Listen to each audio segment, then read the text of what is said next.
नमस्कार साथियों, बात करेंगे मुख्य सेविका देवी का जो ये पर्व चल रहा है बहुत ही हर्षोल्लास के साथ मनाया जा रहा है। तो काफ़ी लोग इसमें परेशान भी हो रहे हैं जिनका आगे डेबिट लगा हुआ है कि हमारा भी ये कागज़ छूट गया, वो कागज़ छूट गया, ये है वो है। और बाकी जिनका हो गया है तो वो एकदम से याद कर रहे हैं कि यार हमने वो चेकलिस्ट में ये वाला ऑप्शन छूट गया था क्या शायद।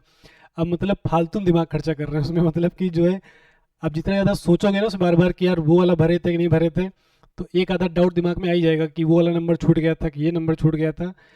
उसको देखो बिल्कुल भूल जाओ। जिनका डेबी हो गया है, कागज जमा कराए हैं, बिल्कुल भूल जाओ।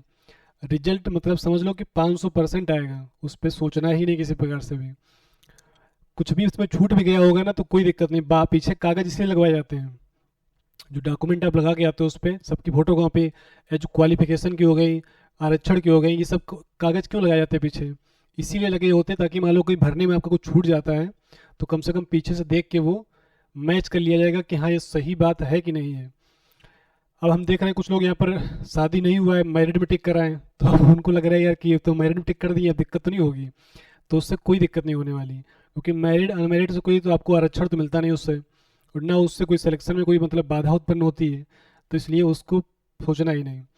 जो आपने भर दिया है चुप पे पड़ा रहने दो, वो खुद ही मैच कर लेंगे। पहली बात तो जब फार्म भरे थे ना, जो चीज़ उसमें रहा है मैरिड में अनमैरिड, उसी के ब्याह पे ही रिजल्ट आपका बनेगा। तो ये सब चीज़ें छोटी मोटी चीज़ें जो छूट गई हैं चेकलिस्ट में भरते समय, तो वो बिल्कुल परेशान हो, रिजल्ट आपका आएगा। दूसरा यहाँ पर प्रोविजनल, जिनका भरवाया गया प्रोविजनल, टाइम दिया गया 15 दिन का कि आप उसको दोबारा से जमा कर जाओ। तो उनके लिए देखो क्या है कि कहाँ जमा करने जाना है, तो आपको वही बिल्डिंग में जाना है, उसी में 5वें फ्लोर पे जमा होगा सबसे ऊपर। तो नीचे जाना, वहाँ पे गार्ड जो रहते हैं उनसे पूछ लेना कि बता देंगे कि कहाँ जाना, सबसे ऊपर ही रहता है 5वें फ्लोर पे। वहाँ पे आपका जमा होगा ये कागज़। अब कुछ लोग को लग रहा है यार कि जब कागज़ जमा करने जा रहे हैं तो उसमें वो प्रपत्र तो हमारा दिखा नहीं रहे, वो कागज़ क्यों ले ले रहे हैं, छुट्टी कर दे रहे हैं, मतलब जाने दे रहे हैं। देखो वो लोग क्या करते हैं, सबका कागज़ जमा कर ले रहे हैं, बाद में वो अपना मैच करके वहाँ लगा देंगे जिसका जो कागज़ रहेगा। तो उसको लेके परेशान ना हो। दूसरा यहाँ पर कि जो आप वो कागज़ जमा करने जा रहे हो, तो उसमें साथ में एक एप्लीकेशन बना ले जाना। ठीक है, एक एप्लीकेशन लिए जाना, उस पर लिख के कि हमारा ये 15 दिन का समय दिया गया था, हम ये कागज़ जो है लेके आए हैं। एप्लीकेशन कैसे लिखना है तो उसका हम पर्पज जो फॉर्मेट है वो हम ग्रुप पे डाल देंगे। ठीक है, जो लोग ग्रुप से ना जुड़े हों, डिस्क्रिप्शन बॉक्स में लिंक दिया है ग्रुप का।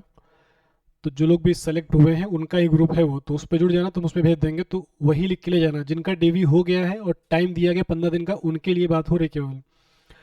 तो उस प्रकार से लिखे जाना। ओरिजिनल वाला जमा कर लेंगे वो, बाकी उसका एक फ़ोटो कॉपी भी साथ ले जाना। उस फोटो कॉपी में मुहर लगवा लेना उनसे और साइन करवा लेना, तो एक प्रकार से रिसीविंग हो जाएगी वो।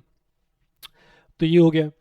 बाकी जो भी चीज़ अगर जिस लिए आपका प्रोविजनल बना होगा, तो वो अपना कागज़ जमा कराना, साथ में एप्लीकेशन, और उसका रिसीविंग ले आना, बात खत्म हो जाएगी।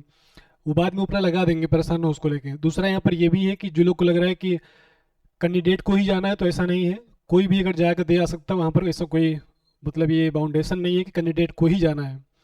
कोई भी घर का सदस्य जा सकता है, तो वो अपना जमा कराएगा, 15 दिन का समय दे रहे हैं। अब देखो किसके लिए है ये, तो आपका ऐसे ईडब्ल्यूएस वाला हो गया, या जो आपका ये एनओसी वाला मैटर हो गया। ये एनओसी देखो, जिन लोगों ने फार्म भरते समय अगर उसमें यस कर रखा है, टिक कर रखा है कि हाँ हम सेवा दे रहे हैं उत्तर प्रदेश में, उनको तो जरूर ले जाना पड़ेगा। और बाकी के लिए कंपलसरी नहीं है। ठीक है, लेकिन वहाँ पर दिक्कत ये भी हो रही है कि कई सारी उसमें टेबल बनी है, तो कोई कोई मांग भी ले रहा है, तो इसलिए अगर बन जा रहा तो बनवा ही ले जाना। और यहाँ पर ऐसा नहीं कि संविदा वाले और एक गवर्नमेंट वाले सबके लिए लग रहा हो, मतलब जिन लोगों ने फॉर्म भरते समय किया है यस, चाहे वो संविदा पर ही क्यों ना हो, उनसे भी वो ले रहे हैं। दूसरा यहाँ पर डिग्री जिसकी नहीं निकली है, तो अगर आप प्रोविजनल लेके गए हो तो उसको भी 15 दिन का समय दे रहे हैं कि डिग्री आप जो है लेके आइए। तो इसीलिए क्या है कि डिग्री आप अपना जो है निकलवा लेना अभी से, जिनका आगे लगा हुआ है।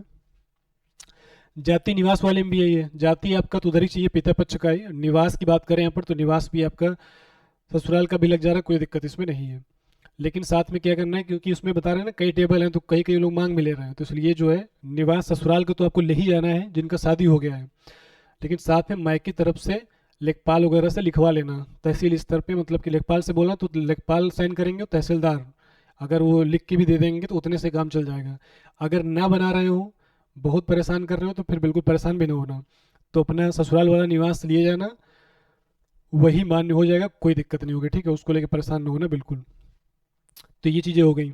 दूसरा यहाँ पर बात करें एफिडेविट वाला ये मैटर, देखो जिन लोगों का एफिडेविट लगा रहे हो उसमें, तो कुछ लोग को लग रहा है कि आगे जिनका भी लगा हुआ है कि एफिडेविट अगर हम लगाएंगे उसकी हमारा मार्कशीट में ये गलती हो गया है, उसके लिए एफिडेविट लगाना है, तो क्या मार्कशीट हमको सही करके फिर 15 दिन में समय देना मतलब 15 दिन के अंदर देना पड़ेगा क्या? तो ऐसा बिल्कुल नहीं है।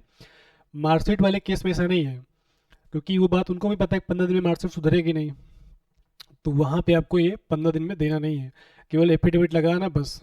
मान लो जिसके मार्कशीटों में कहीं नाम में या सरनेम में कहीं स्पेलिंग में या कुछ भी दिक्कतें हैं, तो वो अपना एफिडेविट लगा देना उसको, लेकिन दोबारा सुधरवा के 15 दिन में देना नहीं है, ठीक है।